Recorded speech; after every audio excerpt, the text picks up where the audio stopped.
So hey homies, welcome back to another novel explanation of Renegade Immortal and I hope कि तुम लोग बहुत ही ज्यादा अच्छे और मजे में होगे। वीडियो में आगे बढ़ने से पहले कहना चाहूंगी कि अगर इससे पहले का एपिसोड अभी तक चेकआउट नहीं किया है तो पहले जाओ और जाके उसे देख लो, वरना यहाँ तुम्हें कुछ समझ नहीं आने वाला। और अगर तुमने देख लिया है तो बिना किसी देर के आज की इस वीडियो को शुरू करते हैं। सो होमीज, जैसा कि हमने लास्ट एपिसोड में देखा, जहाँ पे वांग लिन पहुंच जाता है थंडर सेलेस्टियल टेम्पल, जहाँ पे उसकी मुलाकात यहाँ पे प्लेनेट डोंगलिन की जो जू फैमिली थी उसके जू टिंग से हो जाती है। अब यहाँ पे वांग लिन इस 108 कॉम्पिटिटर के बीच होने वाला ये जो सेलेस्टियल बैटल था इसका हिस्सा लेने के लिए आया था, जहाँ पे उसकी मुलाकात मास्टर फ्लेम स्पार्क से भी हो जाती है। इसी दौरान वांग लिन मास्टर फ्लेम स्पार्क और बाकी सबके साथ बैटल अरीना में पहुंच जाता है, जहाँ पर की मास्टर फ्लेम स्पार्क इस बैटल को शुरू करते हैं। और अब आगे सो होमीज, हमारे इस एपिसोड के स्टार्टिंग में ही हम वांग लिन को देखते हैं, जहाँ पर वो यहाँ पर आए बड़े बड़े दिग्गजों को देखे जा रहा था, जिनकी निगाहें बस उसी पे फिक्स थी, जिनमें से एक वो लड़की भी थी, यानी कि जिन फेंग, जो कि यहाँ पर वांग लिन को देखकर ब्लश कर रही थी। अब इसे क्या पता कि वांग लिन के दिल में कौन है। सो यहाँ पे हम देखते हैं कि मास्टर फ्लेम स्पार्क जो कि यहाँ पे सभी को इंट्रोड्यूस कराते हैं और फिर वो बताने लगते हैं कि इस एपिक बैटल में टोटल 3 ट्रायल्स होंगे, जो कि यहाँ मौजूद जितने भी कॉम्पिटिटर हैं उनकी कल्टीवेशन को टेस्ट करने के लिए है, जिनके नाम है हेवन, अर्थ और ह्यूमन। जिसके बाद 6 पार्ट्स भी होंगे जो कि आपके डोमेन को यहाँ पे टेस्ट करेगा, और इसके बाद हम फाइनल 108 कॉम्पिटिटर्स को सिलेक्ट करेंगे और जिसके बीच वो डेडली बैटल खेला जाएगा। और जो 36 लोग होंगे टॉप के, जिन्होंने सबसे ज्यादा स्लॉटर किया होगा, वही हमारे वो 36 ऐसे लोग होंगे जिन्हें की सेलेस्टियल का टाइटल दिया जाएगा। अब यहाँ पे हमें मास्टर फ्लेम स्पार्क बताने लगते हैं कि पहला ट्रायल में आपको बस 10 ब्रीथ तक यहाँ पे खुद को होल्ड करके रखना है। इसी के साथ वो यहाँ पर जो ह्यूमन ट्रायल का गेट कीपर था यानी कि रसल, उसे ऑर्डर देता है। अब यहाँ पे हमें बताया जाता है कि हर डोमेन से 108 लोगों को चुना गया था, यानी कि टोटल 4 डोमेन से 432 लोगों को आना चाहिए था, जिनमें से टोटल 108 लोगों को चुना जाएगा और इन 108 लोगों के बीच में ऐसा बैटल होगा जिसमें जो टॉप के 36 लोग होंगे उन्हें सेलेस्टियल का टाइटल मिलेगा। बट एज वी नो कि जैसा कि हमने प्रीवियस पार्ट में देखा कि जो जू टिंग था यानी कि प्लेनेट डोंगलिन का बंदा, उसने अपने तरफ के 107 लोगों को खुद ही निपटा दिया था, ये कहकर कि ये लोग लायक नहीं सेलेस्टियल बनने के, क्योंकि यार जो मुझे नहीं हरा पाया वो क्या सेलेस्टियल बनेगा। यहाँ पे हम देखते हैं कि रसल नाम का ये जो बंदा था, ये इनमें से एक को बस ऐसा देखता है और फिर अपनी सक्शन फोर्स की मदद से अपने पास खींचता है और सिंगल अटैक से ही वो वहीं पे मारा जाता है। यहाँ पे हमें बताया जाता है कि इसका जो कल्टीवेशन लेवल है ये निर्वाणा स्क्रायर के मिड स्टेज पे है और ये काफी ज्यादा पावरफुल तुम मान सकते हो। यहाँ पे हम देखते हैं कि वो सिंगल स्पेल से ही बिना लोगों को टच किए उन्हें मार रहा था। ये नजारा वांग लिन भी देख रहा था, साथ ही जू टिंग भी। यहाँ पे हम देखते हैं कि वक्त बीतता है, वो यहाँ पे बहुत से लोगों को निपटा चुका था और जो भी यहाँ पे 10 ब्रीथ्स तक टिक पाता है वो उन्हें आगे जाने का ऑर्डर देता है। अब यहाँ पे हम देखते हैं कि यहाँ पर 40% से ज्यादा लोग सेकंड राउंड में पहुंच जाते हैं, यानी कि सेकंड ट्रायल के लिए। अब बारी आती है जू टिंग की, जिसे देखते साथ ही यहाँ पे जो रसल था वो यहाँ पे अपनी एक बड़े से बीस्ट को बाहर निकालता है जो कि किसी को भी डिवोर कर सकता है। लेकिन जू टिंग जो कि यहाँ पे अपनी बारी का इंतजार कर रहा था, वो आते साथ ही अपने जू फैमिली के सेलेस्टियल स्पेल का यूज करते हुए एक बड़े से अपने वेपन को वो स्नेक में बदल देता है, जो कि इसके इस बीस्ट को ही जैसे डिवोर कर जाता है, जिसके चलते रसल को गुस्सा आता है। और जितने भी लोग यहाँ पे ये बैटल देख रहे थे उनको एक साफ मैसेज मिल चुका है कि प्लेनेट डोंगलिन का जो ये बंदा है जू टिंग, ये सेलेस्टियल टाइटल का प्रबल दावेदार है। जू टिंग यहाँ पे पास हो जाता है और रसल उसे आगे जाने को कहता है। इसी दौरान वांग लिन और जू टिंग दोनों की नजरें वापस से टकराती हैं। यहाँ पे हम देखते हैं कि वांग लिन कुछ नहीं कहता, क्योंकि वांग लिन इतना ज्यादा वायलेंट भी नहीं है। अब यहाँ पे वारी थी वांग लिन की और रसल, जिसने कि जूम के बहुत चर्चे सुन रखे थे, वो यहाँ पे जानबूझ के वांग लिन को ऐसे बुलाता है कि जैसे उसे इससे कोई फर्क ही नहीं पड़ता, और फिर इससे पहले कि वांग लिन कुछ कर पाता वो इमीडिएटली उस पे अटैक कर देता है। अब वांग लिन जो कि बहुत स्लोली वॉक कर रहा था, उसे ये चीज बहुत ही ज्यादा इरिटेट कर दी है, क्योंकि ये बंदा जानबूझ के वांग लिन से फाइट पिक कर रहा था। तो वांग लिन भी कुछ नहीं करता, बस अपनी थर्ड आई की पावर को एक्टिवेट करता है। यहाँ पे हम देखते हैं कि रेड लाइट वो निकलती है और सीधा उसके अटैक को ब्लॉक कर दिया है, जो देखते साथ ही मास्टर फ्लेम स्पार्क समेत सभी लोग वांग लिन को बहुत ही गौर से देख रहे थे और मास्टर फ्लेम स्पार्क समेत सभी लोग इससे इम्प्रेस हो जाते, क्योंकि इतनी कम उम्र में इतने पावरफुल स्पेल को पोसेस कर पाना कोई आम बात नहीं है। वैसे क्या तुम लोगों में से कोई बता सकता है कि वांग लिन को आखिर ये थर्ड आई का स्पेल कहाँ और किससे मिला था? जो भी इसका सही जवाब देगा नेक्स्ट वीडियो में मैं उसे शाउट आउट दूंगी। और हाँ, ये सिर्फ उन्हें ही पता होगा जिन्होंने प्रीवियस पार्ट अच्छे से देखे होंगे। अब जी फैन की, यानी कि उस लड़की की जो एंसेस्टर थी जो कि इसके पास में बैठी थी, वो भी देखकर वांग लिन से इम्प्रेस हो जाती है और वो समझ जाती है कि वांग लिन कोई सिंपल इंसान नहीं है। इस दौरान यहाँ पे रसल, जिसकी ईगो हर्ट हो जाती है, वो दोबारा से उस पे अटैक करता है, लेकिन इस बार ये अटैक पहले वाले से कई गुना ज्यादा पावरफुल था, जो कि इस बार एक हैंड का शेप लेता है और वांग लिन की तरफ बढ़ने ही वाला था कि तभी वांग लिन यहाँ पे मिड एयर में ही उसके अटैक को बिल्कुल सील कर देता है, जो देखकर सभी ऐसे शॉक्ड हो जाते हैं, क्योंकि इतना तगड़ा वाला रिस्ट्रिक्शंस पे कंट्रोल कि तुम एक निर्वाणा स्क्रायर के मिड स्टेज के बंदे की स्पेल को ही बीच में सील कर दो। यहाँ पे हम उस लड़की को देखते हैं जो कि वांग लिन से और ज्यादा अट्रैक्ट हो जाती है। यहाँ पे जियांग फैमिली का हम एक और बंदा देखते हैं जो कि जी फैन को काफी ज्यादा पसंद करता है और जो कि वांग लिन को मार के उसे अपने रास्ते से हटाना चाहता था। जब वो वांग लिन की पावर को देखता है ना, उसे काफी ज्यादा जलन होती है। यहाँ पे हम देखते हैं कि 10 ब्रीथ्स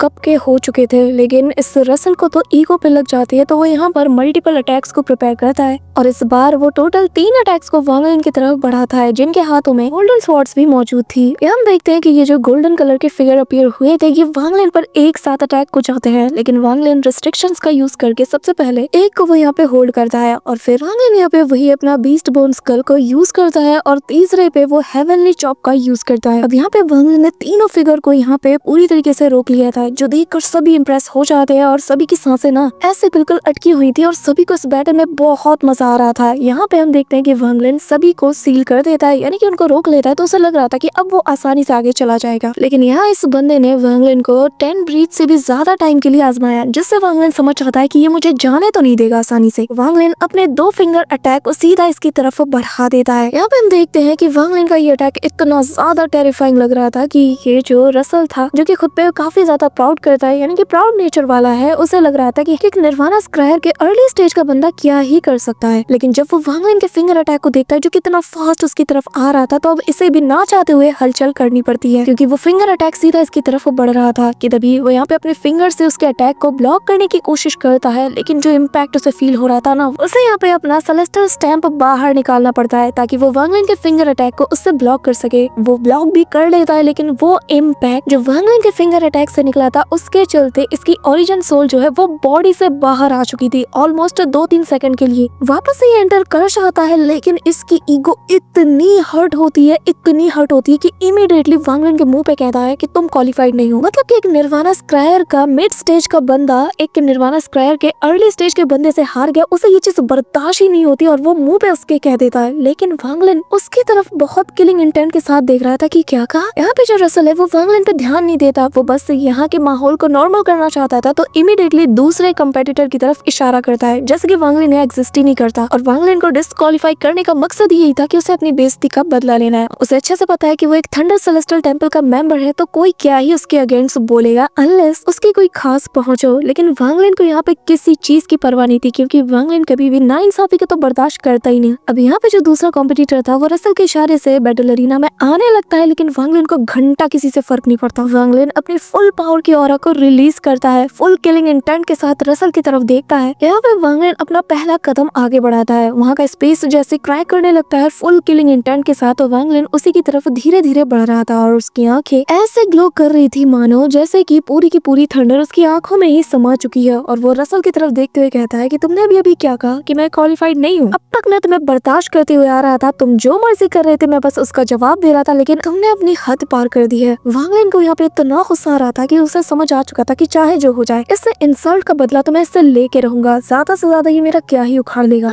अभी ये भी जानता है कि यहाँ पे मास्टर फ्लेम स्पार्क भी है, साथ ही सेलेस्टियल लॉर्ड किंग शुई भी, तो वो लोग यहाँ पे वांग लिन का साथ तो जरूर देंगे। अब यहाँ पे वांग लिन बेखौफ होके आगे बढ़ता है, सेलेस्टियल लॉर्ड किंग शुई भी उसे देख रहे थे, फ्लेम स्पार्क भी उसे देख रहे थे, और वांग लिन यूज करता है कॉल द विंड का। द ड्रैगन यहाँ पे अपीयर होते हैं जो कि पहले से ज्यादा स्ट्रॉन्ग लग रहे थे। अब यहाँ पे हम देखते हैं कि रसल वो बहुत प्राउड वे में आगे बढ़ता है और यहाँ पे वापस से अपने उन्हीं गोल्डन फिगर्स को वो अपीयर करता है, जो कि इस बार काफी ज्यादा बड़े बड़े थे। यहाँ पे हम देखते हैं कि 9 के 9 गोल्डन फिगर्स वांग लिन की तरफ चार्ज होते हैं। अब वांग लिन जब किलिंग मोड में आता है तो तुम जानते हो कि कितना ज्यादा वो रूथलेस लगता है। उसके बाल हवा में ऐसे लहरा रहे थे, कार्मा विप को निकालते साथ ही सीधा इन फिगर्स की तरफ चला देता है। यहाँ पे हम देखते हैं कि ऑन द स्पॉट जैसे ही कार्मा विप उनमें से 3 गोल्डन फिगर्स पे पड़ते हैं ना, वो लोग वहीं पे डिस्ट्रॉय हो जाते हैं। और अब जो हंसी जो खुशी रसल के चेहरे पे थी वो यहाँ पे गायब होने लगती है, उसका चेहरा पीला पड़ने लगता है और पैनिक उसके चेहरे पर देखी जा सकती थी। वहीं दूसरी तरफ सेलेस्टियल लॉर्ड किंग शुई, जिसे कि अब तक किसी बैटल में इंटरेस्ट नहीं आ रहा था, जब वो वांग लिन के इस रूथलेसनेस को देखता है ना, उसके मन में इतना टॉप लेवल का सेटिस्फेक्शन आता है। वो कहता है कि मैं जानता था कि जो मास्टर का डिसाइपल होगा वो ऐसे कोई भीगी बिल्ली तो नहीं हो सकता। ये हुई ना मेरी जूनियर अप्रेंटिस ब्रदर होने वाली बात। अब मुझे कोई डाउट नहीं कि क्यों तुम मास्टर के डिसाइपल बने हो, क्योंकि मेरा मास्टर बाई फैन उसका डिसाइपल कभी भी कमजोर नहीं हो सकता। सिचुएशन चाहे कैसी भी हो, वो डर के चुपचाप बैठ नहीं सकता। ये किलिंग इंटेंट, ये कोल्ड और इतना लेवल का रूथलेसनेस, तुम्हारे अंदर वो सारी क्वालिटीज हैं जो कि मेरे मास्टर के डिसाइपल में होनी चाहिए। वांग लिन का ये जो कारमा विव था ना, ये अचानक से ग्लो करता है, क्योंकि यहाँ पर जितने लोगों को यानी कि जितने फिगर को उसने डिस्ट्रॉय किया था, कहीं ना कहीं इनकी एनर्जी इसमें अब्सॉर्ब होने लगी थी। अभी की आंखें यहाँ पे चमक उठती है और यहाँ पे हम देखते हैं कि चौथा फिगर भी कोलैप्स कर जाता है, जो देखते साथ ही रसल की आंखें और ज्यादा पैनिक करने लगती है। यहाँ पे सभी लोग जूम की बात कर रहे थे और जिन जिन लोगों को भी वांग लिन ने तड़पाया था ना, उनके फैमिली के मेंबर्स भी कहने लगते हैं कि भाई इससे पंगा लेना सही नहीं है, इसने हमारे पूरे के पूरे प्लेनेट को डिस्ट्रॉय किया था। ज़ेंग कोंगली और शेंग एंग हो, इनकी तो अलग ही कहने थे। ये लोग वांग लिन को शुरू से जानते हैं, लेकिन इनके चेहरे पे जो एक्साइटमेंट थी ना वांग लिन को फाइट करता हुआ देखकर, ये बिल्कुल नेक्स्ट लेवल पे थी। इस दौरान हम देखते हैं कि वो जो दो ब्लैक ड्रैगन्स थे, वो यहाँ पे एक वॉर्टेक्स को क्रिएट करते हैं, जिससे यहाँ जितना भी रसल का डिवाइन सेंस था वो सप्रेस होने लगता है। और अब ये दोनों ड्रैगन्स तेजी से उसी की डायरेक्शन में बढ़ रहे थे, जिसके चलते यहाँ पे रसल यहाँ पे अपना सबसे फेमस स्पेल का यूज करता है, जो कि डिवाइन सेंस से क्रिएट की गई ऐसी ब्लड सर्जिंग नीडल्स थी, जो कि फर्क नहीं पड़ता सामने कौन हो, लेकिन उसकी ओरिजिनल सोल को बहुत बुरी तरीके से डैमेज कर सकती है। यहाँ पे रसल मनी मन खुश भी होता है, क्योंकि अगर वो आज यहाँ वांग लिन को मार भी देता है तो कोई भी उससे कुछ कह नहीं सकता, क्योंकि यहाँ पे वो खुद को डिफेंड कर रहा है। लेकिन वांग लिन जैसे कि किसी से घंटा फर्क नहीं पड़ता, वो यहाँ पे चुपचाप खड़ा रहकर बस उसका तमाशा देख रहा था। यहाँ पे जो नीडल्स थे वांग लिन की तरफ तेजी से चार्ज तो करते हैं, लेकिन जो दोनों ड्रैगन्स थे जो कि आपस में फ्यूज हो चुके थे, बहुत से नीडल्स को डिस्ट्रॉय करते हुए तेजी से इसी के डायरेक्शन में बढ़ने लगते हैं। अब यहाँ पे बहुत से नीडल्स वांग लिन से टकराती है, लेकिन ओरिजिन सोल का ये कुछ नहीं बिगाड़ पाती, क्योंकि ओरिजिन सोल के आसपास जो एंशिएंट गॉड की स्किन से बना हुआ जो लेदर आर्मर था वो लिपटा हुआ था। यहाँ से हम देखते हैं कि रसल अपनी थर्ड आई से एक ग्रीन कलर की लाइट को वांग लिन की तरफ बढ़ाता है, जो कि दिखने में जीएनएलएम से भी ज्यादा फास्ट था, और वांग लिन उसे डिस्ट्रॉय करने के लिए अटैक करता है, लेकिन ये दो हिस्सों में डिवाइड होकर सांप के रूप में उसकी बॉडी में ऐसा समाता है कि सीधा जाकर ओरिजिन सोल पे हमला करता है। लेकिन अगेन ये अटैक भी उस आर्मर के चलते डिस्ट्रॉय हो जाता है। अभी यहाँ पे हम देखते हैं कि रसल जो कि पैनिक था, उसे समझ नहीं आ रहा था कि वांग लिन अभी तक उसके सामने सही सलामत खड़ा कैसे है, क्योंकि कोई और होता वो तो अब तक कब का मर चुका होता। इसी दौरान वांग लिन स्माइल करता है। कॉल द विंड के वो जो दो ड्रैगन्स थे ना, जो कि आपस में फ्यूज हो चुके थे, उन्हें तेजी से इसकी तरफ बढ़ाता है। पर तभी रसल अपने पास से एक पावरफुल ट्रेजर को बाहर निकाल के यहाँ पर उस ब्लैक ड्रैगन्स के सामने उसे डिस्ट्रॉय करा देता है, जिसके चलते कॉल द विंड के ये जो ड्रैगन थे ये वहाँ पे कोलैप्स कर जाते हैं। रसल खुद को इमीडिएटली रिकवर करने लगता है, क्योंकि इम्पैक्ट इसे भी फील हुआ था। और तभी वांग लिन को अपनी तरफ आता हुआ देखकर वो अपना एक और अटैक प्रिपेयर करता है। तभी वांग लिन स्टॉप स्पेल का यूज करके उसे बिल्कुल चारों खाने चित कर देता है, और नहले पे दहला देते हुए वांग लिन सेलेस्टियल सीलिंग स्टैम्प को भी इसकी तरफ थ्रो करता है। सेलेस्टियल सीलिंग स्टैम्प इसके काफी करीब पहुंच चुका था, और तब ये फ्री भी होता है और कुछ अटैक से रोकने की कोशिश करता है, लेकिन वांग लिन का जो किलिंग इंटेंट था ना, वो इसे इतना ज्यादा पैनिक कर देता है कि जैसे सेलेस्टियल सीलिंग स्टैम्प उसके अटैक को डिस्ट्रॉय करके इससे टकराते हैं ना, लिटरली इसकी ऐसी फटीचरों वाली हालत हो जाती है कि इसे खुद को देख के शर्म आने लगी थी कि मैं निर्वाणा स्क्रायर के मिड स्टेज का कल्टीवेटर निर्वाणा स्क्रायर के अर्ली स्टेज के बंदे से कैसे हार सकता हूँ। ये गुस्से से आग बबूला हो जाता है, और यहाँ पे दो जॉइंट से हाथ वांग लिन की तरफ वो बढ़ा देता है, जिसको पहले वाले को तो वांग लिन काउंटर कर लेता है कारमा विप के जरिए से, लेकिन दूसरा वाला वांग लिन से जाके टकराता है, जिससे वांग लिन को काफी ज्यादा पेन होने लगता है, क्योंकि ये जो अटैक था ये डिवाइन सेंस से फिल्ड था। अब यहाँ वांग लिन के फुल सटक जाती है, और अब वो अपनी ओरिजिन एनर्जी का यूज करके इस पर हमला करने को चाहता है, क्योंकि अगर इसको नहीं मारा ना तो ये आगे चल के वांग लिन के लिए बहुत बड़ी प्रॉब्लम्स क्रिएट करेगा। यहाँ पे वांग लिन की बॉडी हवा में फ्लोट करती है, निकालता है वो अपना सेलेस्टियल स्वॉर्ड और हेवनली चॉप को प्रिपेयर करता है। वहीं दूसरी तरफ जो रसल था वो भी अपने डिवाइन सेंसेस को फुल एक्टिवेट करता है, और यहाँ पे वांग लिन की तरफ अटैक को जाता है कि तभी यहाँ पे एक तेज आवाज आती है, और ये मास्टर फ्लेम स्पार्क की थी, जो कि इतने पावरफुल वॉइस में कहते हैं कि उनकी वॉइस में पावर ऑफ लॉ थी, और वो कहने लगता है कि क्या बस बहुत हो गया। यहाँ पे इतना पावरफुल प्रेशर वो निकालते हैं कि ये अकेले ही अपनी ऑरा से दोनों को सप्रेस करने लगते हैं। अब यहाँ पे हम देखते हैं कि वांग लिन के मुंह से खून भी निकलता है, वहीं दूसरी तरफ रसल का भी यही हाल था, लेकिन जो सेलेस्टियल लॉर्ड किंग शुई थे ना, उनका खून खोलने लगता है कि मेरे होते हुए मेरे जूनियर अप्रेंटिस ब्रदर पे कोई उंगली कैसे उठा सकता है। किलिंग इंटेंट इनकी आंखों में भी आता है, और तभी इनका जी रियलम बाहर आता है। जो भी लोग यहाँ पे मौजूद थे, जब वो जी रियलम को फील करते हैं, उनका खून ऐसे सूखने लगता है। यहाँ पे सेलेस्टियल लॉर्ड किंग शुई की आंखें उस पे फिक्स थी, और वो लाउड वॉइस में कहने लगते हैं कि आखिर तुम्हारी हिम्मत कैसे हुई, तुमने ये सोचा कि तुम उसे इंजर्ड कर सकते हो। वो कोई ऐरा गहरा नहीं कि तुम्हारे जैसा मामूली कल्टीवेटर उसे हार्म करने का सोचे। यहाँ पे मास्टर फ्लेम स्पार्क जो कि दोनों के लिए ही बोल रहे थे, वो यहाँ पे अचानक से पैनिक करने लगते हैं, और सेलेस्टियल लॉर्ड किंग शुई से कहते हैं कि ऐसा मत करो। लेकिन तब तक जी रियलम था वो उस उसकी बॉडी में एंटर हो जाता है। पलक झपकते ही यहाँ पर जितने लोग थे उनके सामने रसल, जो कि निर्वाणा स्क्रायर लेवल के मिड स्टेज का कल्टीवेटर था, ऑन द स्पॉट मारा जाता है। मतलब कि उस बंदे को चीखने तक का मौका नहीं मिलता। जीरिलम एंटर होता है और उसकी बॉडी ऐसे डिस्ट्रॉय। जीरिलम यहाँ वापस आ जाता है और तभी मास्टर फ्रेम स्पार्क उससे कहते हैं कि आखिर तुमने ऐसा क्यों किया? तुम जानते हो ना कि वो हमारे लिए कितना काम आने वाला था। लेकिन सेलेस्टियल लॉर्ड किंगशू से कहने लगते हैं कि उसने मेरे जूनियर अप्रेंटिस ब्रदर पे अटैक किया है। आपके पास मौका था, आप रोक सकते थे, लेकिन आपने कुछ नहीं किया। तो अब मुझे मत कहिए, क्योंकि हमारे बीच पहले ही एक डील हो चुकी है। यहाँ पे मास्टर फ्रेम स्पार्क को थंडर सेलेस्टियल रियलम में हुई वो डील याद आती है, लेकिन तभी वो कहने लगता है कि अगर तुम्हारे पास कोई ठीक ठाक रीजन नहीं हुआ ना, तो फिर हमारे बीच बैटल हो सकती है। लेकिन सेलेस्टियल लॉर्ड किंगशू को कहाँ फर्क पड़ रहा था। वो उससे कहने लगते हैं कि अगर तुम्हें लड़ना है तो लड़ सकते हो, लेकिन मैंने जो किया मैं इस पे कायम हूँ। मुझसे बेहतर कोई भी किलिंग इंटेंट को समझ नहीं सकता। तुम्हारे इस टेंपल का ये आदमी जो था, ये ज़ूमो को मारना चाहता था। यहाँ पे मास्टर फ्रेम स्पार्क की बोलती बंद हो जाती है। वहीं दूसरी तरफ वांग लिन उन्हें शुक्रिया कहता है और उन्हें सीनियर अप्रेंटिस ब्रदर कह के रिस्पेक्ट देता है। और जब ये बात यहाँ मौजूद सभी के कानों में जाती है ना, सभी के होश उड़ जाते हैं। ऐसी कोल्डनेस इनके अंदर छा जाती है। इस सभी लोग जो पास्ट के इंसिडेंट हुए थे ना, उन्हें रिकॉल करने लगते हैं कि अच्छा इसलिए ये इतना ऐसा है, अच्छा इसलिए उसने वो किया, अच्छा तो ये रीजन है इसके इतने ज्यादा एरोगेंट बनने की, क्योंकि ये सेलेस्टियल एम्परर बाई फैन का डायरेक्ट डिसाइपल है और सेलेस्टियल लॉर्ड किंग शुई का जूनियर अप्रेंटिस ब्रदर, पर जिसका बैकग्राउंड ही इतना सॉलिड हो, उसे किसी से डरने की क्या जरूरत। ज़ेंग कोंगली, शेंग यांग हु और यहाँ पे वो लड़की और जितने भी लोग थे ना, इंक्लूडिंग वो जो जू टिंग था, इनके ऐसे रोंगटे खड़े होने लगते हैं। जू टिंग मन में सोचने लगता है कि अब मैं सब कुछ समझ गया। इसकी आंखों में वांग लिन के प्रति जो हेटरेट, जो किलिंग इंटेंट था ना, वो जैसे ऐसे भस्म हो जाता है। सभी लोग तो यहाँ पे हैरान थे, लेकिन जो ब्लड गॉड था जिसकी आंखों में वांग लिन के लिए किलिंग इंटेंट था, वो भी अपने किलिंग इंटेंट को ना सप्रेस कर लेता है, क्योंकि अभी उसके सामने सेलेस्टियल लॉर्ड किंग शुई ने अपने छोटे से गुस्से का ऐसा नमूना दिखाया है। मास्टर फ्रेम स्पार्क भी सेलेस्टियल लॉर्ड किंग शुई से दुश्मनी मोल लेना नहीं चाहते थे। ऊपर से उन्हें उस थर्ड स्टेप के कल्टीवेटर की बात भी याद आती है, जहाँ पर उन्होंने साफ वार्न किया था कि इस किंग शुई के अंदर एक ऐसा पावर है जिसे कि मैं फील कर पा रहा हूँ, और जिस दिन वो अवेकन हो गया ना, तो वो ऑन द स्पॉट आपको जब चाहे तब मार सकता है। तो चाहे जो हो जाए, हमेशा अवॉइड करना कि किंग शुई को तुम प्रोवोक ना करो, क्योंकि ये वो इंसान है जिसे कि सेलेस्टियल एम्परर बाई फैन ने अपनी मर्जी से चूज किया था। उसने खुद उसे अपना डिसाइपल बनने का इन्विटेशन दिया था, और जब एक सेलेस्टियल एम्परर किसी को अपना डिसाइपल बनाते हैं अपनी मर्जी से, तो जाहिर उन्होंने इसके अंदर कुछ ना कुछ ऐसा देखा होगा जो कि मैं और तुम नहीं जानते। यहाँ पे जब वो ये बात याद करते हैं ना मास्टर फ्लेम स्पार्क, तो इनकी बॉडी में एक ऐसी ठंडी लहर दौड़ जाती है, ऐसी चिलनेस कि उन्हें और कोई रास्ता नहीं सूझता, और वो इस मैटर को वही रफा दफा कर देते हैं। वो यहाँ पे वांग लिन को क्वालिफाइड भी अनाउंस कर देते हैं। एंड देन सेकंड ट्रायल का टाइम हो चुका था। सभी जो लोग यहाँ पास हुए थे उनमें से ज्यादातर मेल्स थे और इनकी टोटल तादाद 196 थी। अब दूसरा ट्रायल जो था यानी कि अर्थ ट्रायल, ये थंडर लेक के पास होने वाली थी, जहाँ पे जितने भी 196 कॉम्पिटिटर्स हैं इन सभी को यहाँ पे अगले 15 सांसों तक टिके रहना था। लेकिन आसपास बहुत ज्यादा लाइटनिंग भी चमक रही थी, और ये जो लाइटनिंग थी ना, ये एक निर्वाणा स्क्रायर लेवल के बंदों को भी ठिकाने लगा सकती थी। और अब सभी की निगाहें सिर्फ ज़ूमो पे ठहर जाती हैं, क्योंकि इस वक्त चर्चा तो यहाँ पे अपने वांग लिन के ही हो रहे हैं। यहाँ पे ऐसा कहा भी जाता है कि जो इनर टेंपल के जो मैसेंजर होते हैं ना, उनको भी यहाँ पे ट्रायल देना पड़ता है, और अगर वो 100 सेकंड से ज्यादा इस थंडर लेक के सामने टिक गए और लाइटनिंग को बर्दाश्त कर लिया, तो वो लोग इनर टेंपल के मैसेंजर बनने के लिए प्रबल दावेदार होते हैं। हम देखते हैं कि सभी लोग थंडर लेक के अंदर जाने के लिए प्रिपेयर हो जाते हैं, लेकिन हम उसी लड़की को देखते हैं यानी कि ज़ी फेंग, वो यहाँ पे वांग लिन के लिए काफी ज्यादा फिक्रमंद होती है। उसके हाथों में सीधा जाकर एक ऐसे टोकन को थमा देती है जिसके चलते वो यहाँ की जो थंडर है उसे रेजिस्ट कर पाएगा। वांग लिन भी अचानक उसके अपीयरेंस से थोड़ा हैरान था, लेकिन वो इस टोकन को अपने पास रख लेता है। अब यहाँ इस लड़की की एंसेस्टर इस लड़की के लिए काफी ज्यादा फिक्रमंद हो रही थी, क्योंकि उसे पता है कि ज़ी फेंग जिस लड़के पे दिल दे बैठी है उसे हासिल करना बहुत मुश्किल है। यहाँ पे हम देखते हैं कि शेंग यांग हु और ज़ेंग कोंगली जब वांग लिन के सामने से गुजरते हैं, तो वो लोग बहुत ही रिस्पेक्ट के साथ उसे ग्रीट करते हैं और कहने लगते हैं, सीनियर आपके बैटल को देखकर हमें बहुत कुछ सीखने को मिला है। अब वांग लिन ज्यादा कुछ नहीं कहता और ये भी एंटर हो जाता है। यहाँ पे थंडर लेक के अंदर जितने भी कॉम्पिटिटर्स थे वो सभी एंटर हो जाते हैं, और फिर यहाँ पे मास्टर फ्रेम स्पार्क टाइमिंग को भी स्टार्ट कर देते हैं। और यहाँ पे जैसे ही वांग लिन थंडर लेक के अंदर एंटर होता है, तो उसे काफी वार्म सी फीलिंग आने लगती है। उसकी जितनी भी इंजरीज थी वो भी रिकवर होने लगती है, क्योंकि वांग लिन के अर्जुन सोल में है एक एंशिएंट थंडर ड्रैगन। तो वांग लिन के लिए ये जो थंडर लेक का एटमॉस्फेयर था ये काफी ज्यादा वार्म था, और उसे काफी अच्छा भी फील हो रहा था, जो देखकर सभी की आंखें फटी की फटी रह जाती हैं। ज़ू टिंग यहाँ पे अपने क्लैन का स्पेल यूज करके खुद को लाइटनिंग से बचा रहा था, और जैसे जैसे 15 सेकंड के ऊपर का वक्त बीतता है, काफी सारे कॉम्पिटिटर्स तो वहीं पर नॉकआउट हो जाते हैं और ये लोग थंडर लेक के बाहर जा गिरते हैं। लेकिन अचानक से यहाँ पर एक थंडर ड्रैगन अपीयर होता है, जो कि और कुछ नहीं बल्कि इसी लेक का स्पिरिट था। और जब ये स्पिरिट वांगलिन की तरफ देखता है ना तो उसे एक फेमिलियर सी वाइब आती है, जिसके चलते ये डर के मारे कांप उठता है और उससे दूर जाने लगता है। और सेलेस्टियल लॉर्ड किंगशुई और फ्लेम स्पार्क ये देख के काफी ज्यादा सरप्राइज थे, लेकिन किंगशुई तो स्माइल करता है। ज़ू टिंग यहाँ जेलस फील करता है, लेकिन वो कुछ खास कर ही नहीं सकता। यहाँ पे मास्टर फ्लेम स्पार्क को फिर याद आता है कि हाँ, इसके ओरिजिन सोल के अंदर एंशिएंट थंडर ड्रैगन की स्पिरिट मौजूद है, लेकिन अगर थंडर सेलेस्टियल रियलम में वांगलिन को इन्होंने अपने ऑरा नहीं दी थी, यानी कि अपनी थोड़ी सी ओरिजिन एनर्जी ना दी होती, तो ये जो थंडर ड्रैगन है ये पूरी तरीके से स्पिरिट बन चुका होता। और एक बार कोई थंडर ड्रैगन स्पिरिट बन जाए तो वो वॉइड में ऐसे मर्ज हो जाता है कि वो वापस से हेवनली थंडर के साथ फ्यूज हो जाता है। ये मैंने तुम्हें शॉर्ट में बताया। अगर तुम्हें डिटेल में जानना हो कि एंशिएंट थंडर ड्रैगन क्या है और ये जो स्पिरिट है इसमें क्या डिफरेंस है, तो कमेंट करके बताना, मैं कभी सेपरेट वीडियो बनाकर उसमें डिटेल में एक्सप्लेन कर दूंगी। यहाँ पे हम देखते हैं कि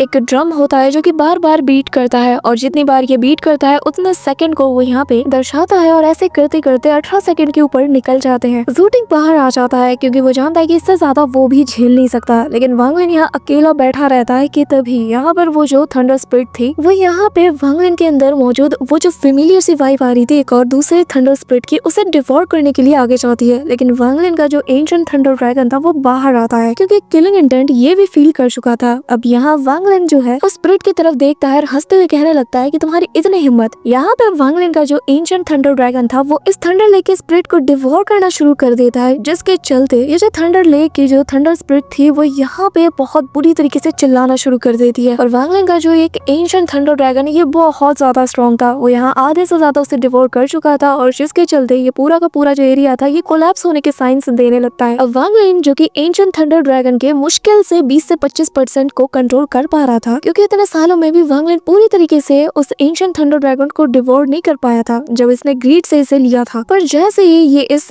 थंडर लेक की इस ड्रैगन स्पिरिट को अपने अंदर अब्सॉर्ब करता है ना, यानी कि इसे डिवोर करता है अपने एंशिएंट थंडर ड्रैगन के जरिए से, तो उसका कंट्रोल थंडर के ऊपर और इस एंशिएंट थंडर ड्रैगन के ऊपर और ज्यादा बढ़ने लगता है। मास्टर फ्लेम स्पार्क का चेहरे का रंग तो उतर जाता है क्योंकि यहाँ पर धीरे धीरे करके इनका थंडर लेक ही कोलैप्स होने लगता है। अगले ही पल उस स्पिरिट को यहाँ पे वांगलिन का जो एंशिएंट थंडर ड्रैगन है ये डिवोर कर जाता है। वांगलिन लेक से बाहर आता है, लेकिन लेक में अब कोई भी थंडर एनर्जी मौजूद ही नहीं थी। किंगशुई वांगलिन को देख के स्माइल करता है। यहाँ पे वांगलिन बाहर आता है तो वहाँ पे पिन ड्रॉप साइलेंस था। ज़ेंग कैंगली और शेंग एंग हू वो तो बहुत ज्यादा खुश थे क्योंकि वांगलिन को वो अपना लॉर्ड मान चुके थे। अब यहाँ पे वांगलिन मास्टर फ्लेम स्पार्क की तरफ देखता है, जो देखकर मास्टर फ्लेम स्पार्क भी हंसते हैं, और वो वांगलिन से फिर ज्यादा कुछ नहीं कहते क्योंकि वो जानते हैं कि वांगलिन लंबी रेस का घोड़ा है, और सेलेस्टियल लॉर्ड किंगशुई से अगर अपने रिलेशनशिप सही रखने हो तो वांगलिन को तो खुश करना ही पड़ेगा। यहाँ पे अब हम देखते हैं कि हेवन ट्रायल शुरू हो जाता है, और यहाँ पे जो ली युनजी था वो वॉइड से ज़ैन फैमिली का एक बहुत ही एंशिएंट ट्रेजर को बाहर निकालता है जो कि एक स्क्रोल के रूप में था। यहाँ पे बाकी बचे कॉम्पिटिटर से कहा जाता है कि तुम्हें यहाँ पर एक मौका मिलेगा, तुम्हें स्क्रोल को देखना है और अपनी बैटल की जो अंडरस्टैंडिंग है उसे अगले 10 सेकंड में जितना तुम बढ़ा सकते हो उसे बढ़ाना है। यहाँ पे हम देखते हैं कि एक एक करके बंदे आगे आते हैं, लेकिन ज्यादातर लोगों को कुछ समझ नहीं आता तो वो डिस्क्वालीफाई हो जाते हैं कि तभी नंबर आता है ज़ेंग कॉन्गली का। स्क्रोल के ऊपर गोल्डन टेक्स्ट में बैटल लिखा हुआ था, जिसे कि वो देखता है और स्क्रोल से एक ऑरा बाहर निकलती है, जिसके चलते मास्टर फ्लेम स्पार्क उसे क्वालिफाइड अनाउंस करते हैं। यहाँ पे बाकी लोग आते हैं, अपनी किस्मत आजमाते हैं, और यहाँ पे ज्यादातर लोग का 8 सेकंड के बाद ही डिवाइन सेंस स्प्लिट हो रहा था, और जिसके बाद ही वो ऑरा जो थी वो स्क्रोल से बाहर आती है। लेकिन जब ज़ू टिंग की बारी आती है ना तो ये 5 सेकंड से कम में ही कुछ ऐसा कर पाता है कि इसका डिवाइन सेंस स्प्लिट हो जाता है, जिसके चलते वो बहुत ही जल्दी क्वालिफाइड हो जाता है। और जो लोग भी उसे ऑब्जर्व कर रहे थे वो समझ आते हैं कि ये लड़का भी कुछ कम नहीं। ली युनजी जिसने कि स्क्रोल को बाहर निकाला था वो तो इससे काफी ज्यादा इम्प्रेस हो जाता है। यहाँ पे जो ज़ू टिंग था वो उसकी ऑरा को भी ऑब्जर्व करता है, पर वांगलिन समझ चुका है कि इसे तो रास्ते से हटाना होगा। अब यहाँ पे ब्लड गॉड काफी ज्यादा एक्साइटेड था क्योंकि अब बारी थी अपने वांगलिन यानी कि ज़ूमू की। वांगलिन आगे आता है, स्क्रोल को देखता है तो वो इमीडिएटली जैसे ही इस टेक्स्ट को देखता है ना तो वो अचानक से उसी मिस्टीरियस स्टेज पे पहुंच जाता है जब हेवन डिफाइंग बीट को उसने ओपन किया था। वांगलिन को यहाँ पे वक्त का एहसास नहीं था, उसे वही सारे सीन याद आते हैं और बस उसकी आंखें उस टेक्स्ट पे ठहर जाती हैं। ऐसा लग रहा था कि स्क्रोल के अंदर मौजूद उस ऑरा, उस इंटेंट को वांगलिन ने पकड़ लिया हो, और अब 1 सेकंड के 1000वें हिस्से में ही वांगलिन ने उस मिस्टीरियस स्टेट को अचीव कर लिया हो जो कि कोई नहीं कर पाता। सभी की आंखें वाइड ओपन हो जाती है और पलक झपकते 1 सेकंड में उस स्क्रोल से ना ऑरा बाहर निकलने लगती है, जिसका मतलब ये है कि वांगलिन ने 1 सेकंड के कम हिस्से में ही अपने डिवाइन सेंस को स्प्लिट कर लिया है। ली युनजी उसकी आंखें फटी की फटी रह जाती है, सभी लोग शॉक्ड हो जाते हैं इंक्लूडिंग मास्टर फ्लेम स्पार्क। यहाँ पे ली युनजी 2 सेकंड पहले तक यही सोच रहा था कि ये लड़का शायद अपने लक की वजह से यहाँ तक पहुँच पाया है, पर अब वो भी स्पीचलेस हो चुका है कि 1 सेकंड के अंदर कोई कैसे कर सकता है। 2 सेकंड से ज्यादा तो ली फैमिली के एंसेस्टर्स को भी लगते हैं। अचानक से वो ऑरा बाहर निकलती है स्क्रोल से, थर्ड आई से अब्सॉर्ब करके ऐसा लग रहा था मानो कि खुद को इवॉल्व कर रहा हो। और सेकंड्स के लिए वांग लिन के थर्ड आई के अंदर जो लाइटनिंग थी वो सभी को नजर आती है। और जब ये चीज ली युनसी देखता है, सारी हेटरेट उसकी वही खत्म हो जाती है और बहुत ही रिस्पेक्ट के साथ वांग लिन से कहता है कि इस कंपटीशन के एंड होने के बाद मैं तुमसे मिलना चाहता हूँ। इसके अलावा भी बाकी 2 स्क्रोल्स है, मैं चाहता हूँ कि तुम उन्हें जरूर देखो। अब यहाँ पे वांग लिन कुछ रिस्ट्रिक्शंस को इमीडिएटली बनाने लगता है, क्योंकि जिस ऑरा को उसने अब्सॉर्ब किया है अपने थर्ड आई के जरिए से, वो जगह काफी ज्यादा दर्द कर रही थी और उसकी थर्ड आई की जो पावर है वो भी रिवील होने लगती है, जिसके चलते वांग लिन कोई भी अननेसेसरी सीन क्रिएट नहीं करना चाहता था। इसी वजह से वो रिस्ट्रिक्शंस के जरिए से उसे कंट्रोल करने की कोशिश करता है। इसी दौरान मास्टर फ्लेम स्पार्क कहते हैं कि क्योंकि हमारे पास ज्यादा कॉम्पिटिटर्स बचे नहीं है तो हम सीधा लास्ट राउंड यानी कि जिसमें सब एक दूसरे से बैटल करेंगे और 36 लोगों को सेलेस्टियल का टाइटल मिलेगा, उस राउंड की तरफ मूव कर रहे हैं। और वो बता देने लगते हैं कि हम एक ऐसी जगह पे जाएंगे जो कि एक इल्यूजनरी वर्ल्ड का हिस्सा होगा, जहाँ पर तुम्हारा एक इल्यूजन फाइट करेगा और मर भी जाते हो तो तुम्हें कुछ खास नुकसान नहीं होगा। इसी के साथ वो यहाँ पर सभी को टेलीपोर्ट करा के उसी जगह पर पहुंचा देते हैं, जहाँ पर कि वांग लिन आते साथ ही फील कर पाता है कि ये उसकी ओरिजिनल बॉडी नहीं है, यानी कि उसकी जो क्लोन बॉडी है उसी का ही एक इल्यूजन यहाँ पे क्रिएट किया गया है। यहाँ पे हम देखते हैं कि वांग लिन जो कि अपने डिवाइन सेंसेस के थ्रू जैसे ही चेक करता है तो उसे यहाँ एक बंदा मिलता है। वांग लिन शिकार को चाहता है लेकिन उससे पहले ज़ू टिंग उसका काम निपटा देता है। इसका ब्लैक मिस्ट वांग लिन की तरफ बढ़ ही रहा था कि तभी वो रुक जाता है और मन में कहने लगता है कि इससे तो मैं बाद में निपटूंगा, वैसे भी ज़ूमो स्ट्रॉन्ग है तो ये मेरे लिए बाकी के लोगों को निपटा दे पहले, फिर इसे मारकर मैं यहाँ की नंबर 1 पोजीशन को अचीव करूंगा। यहाँ पे वांग लिन भी इसे भाव नहीं देता कि तभी वांग लिन का सामना कुछ लोगों से होता है, लेकिन जैसे ही ज़ूमो का चेहरा ये देखते हैं ना, उल्टे पैर वापस दौड़ने लगते हैं। अब वांग लिन सोचता है कि यार मैं करूँ तो करूँ, ऐसा सब मुझसे भागते रहेंगे तो मैं फाइट कैसे करूंगा। कि तभी यहाँ पर वांग लिन की मुलाकात 4 लोगों से होती है। ये लोग मिलकर वांग लिन पे अटैक करते हैं, लेकिन वांग लिन यहाँ जो सेलेस्टियल सीलिंग स्टैम्प था उसका यूज करके इनको निपटा देता है। पर तभी सेलेस्टियल सीलिंग स्टैम्प के ऊपर बने 7 रून्स पे जाती है तो वो थोड़ा सरप्राइज था कि इस बैटल को करने की वजह से वांग लिन के ट्रेजर्स भी यहाँ अपग्रेड हो सकते हैं। तो तभी उसके मन में एक ख्याल आता है। इधर हम शेंग यांग हू को देखते हैं जहाँ पर बेचारी की हालत खराब हो चुकी थी। यहाँ पर हम देखते हैं कि ये बड़े सर वाला जो बंदा था जो कि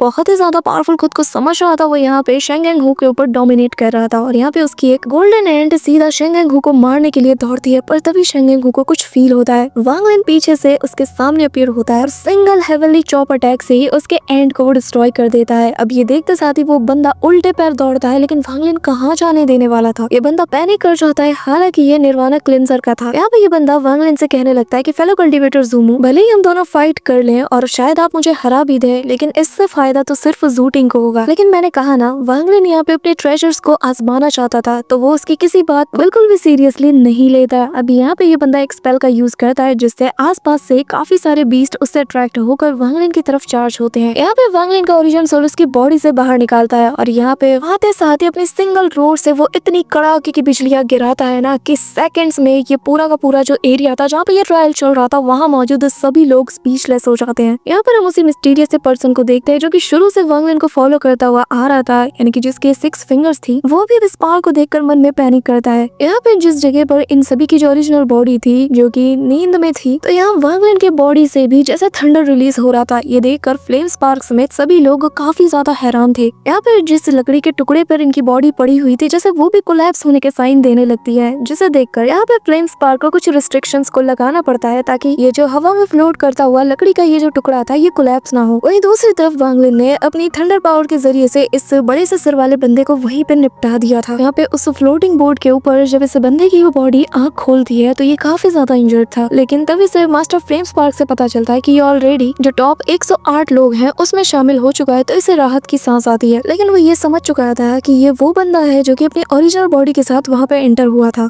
यहाँ पे हमें ये भी पता चलता है कि मास्टर फ्लेम स्पार्क ने यहाँ पर कुछ लोगों को उनकी ओरिजिनल बॉडी के साथ ही इस बैटल में उतारा है और वांग लिन को भी ये बात पता चल जाता है कि उनमें से एक बंदा जो कि ओरिजिनल बॉडी के साथ इस मैदान में उतरा है वो मैं भी हूँ। वांग लिन यहाँ से जाने लगता है, पर जाने से पहले शेंग यांग हू को छिपे रहने की सलाह देता है। यहाँ पे वांग लिन एक चीज नोटिस करता है कि जो लोग भी यहाँ अपनी बैग ऑफ होल्डिंग को ओपन कर पा रहे हैं या जिनके पास बैग ऑफ होल्डिंग्स है वो लोग ओरिजिनल बॉडी के साथ आए हैं, क्योंकि वांग लिन के पास भी इसकी बैग ऑफ होल्डिंग्स थी और जिन 2 बंदों को निपटाया था इनके पास भी था। तो वांग लिन के लिए ज्यादा मुश्किल नहीं होता ये समझने में कि यहाँ पर एक और बंदा आया होगा जो कि ओरिजिनल बॉडी के साथ मौजूद है, क्योंकि टोटल 108 लोगों को सिलेक्ट किया जाना था, लेकिन जो थर्ड राउंड है उसमें 112 लोग निकल के आए थे। तो बाकी बचे जो 4 हैं उनको फ्लेम स्पार्क ने ओरिजिनल बॉडी के साथ यहाँ भेज दिया। यहाँ पे हम देखते हैं कि काफी देर हो जाती है, लगभग ऑलमोस्ट ऑलमोस्ट सारे लोग निपट जाते हैं, लेकिन आधे से ज्यादा लोग जब वांगलिन से सामना करते हैं ना तो वो खुद को ही यहाँ मार देते हैं। इसी दौरान डिवाइन सेंसेस के थ्रू वांगलिन को पता चलता है कि यहाँ पर बस शायद एक ही बंदा मौजूद है और वो आखिरी इंसान है ज़ूटिंग। और जितने लोगों को वांगलिन ने अब तक मारा था, ये जिनका सामना किया था, उनके पास उनका बैग नहीं था। यानी कि जो इंसान अपनी ओरिजिनल बॉडी के साथ आया है, जो आखिरी इंसान आया है, वो और कोई नहीं बल्कि ज़ूटिंग है। इसी के साथ अब ये दोनों एक दूसरे की तरफ फाइनल बैटल के लिए बढ़ रहे हैं। सो होमीज, ये एपिक बैटल काफी ज्यादा कमाल का होने वाला है, जो कि तुम्हें कल देखने को मिलेगी अगर तुम इस वीडियो पे 3K लाइक्स और 300 कमेंट्स जल्द से जल्द पूरा करवा देते हो। और नेक्स्ट वीडियो भी इतनी ही लॉन्ग होगी अगर तुम ये टारगेट पूरा करवा देते हो। So that's all for today guys. I hope कि तुम सबको आज की ये वीडियो काफी ज्यादा पसंद आई होगी। अगर हाँ तो वीडियो को लाइक करना, चैनल पे नए हो तो सब्सक्राइब करना। तो मिलते हैं नेक्स्ट वीडियो में, तब तक के लिए बाय।